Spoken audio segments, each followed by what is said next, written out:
Welcome to the instructional series for Eurythmy. In this series, we explain how to perform Eurythmy gestures, forms and techniques. In this video, we show you step by step how to make the O.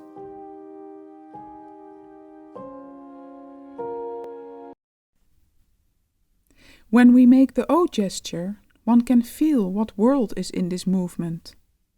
A is pure wonder, pure amazement. O is being comprehensive to what evokes astonishment, for everything evokes astonishment, which we encompass when we are truly human. But the O already brings us a more intimate relationship with that which we absorb. So that the O becomes full of gesture, when not only the human being feels himself, but when he experiences another thing or another being that he wants to comprehend. Now you can best imagine this when you have love for a being and embrace this being with your arms.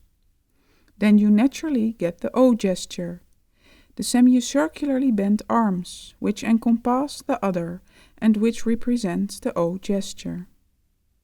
In the O we have that gesture where the world experiences something through man, where man understands something else from the world. You have to try to make the O gesture in such a way that from the beginning you are rounding yourself, bending your arms. That is the real O gesture.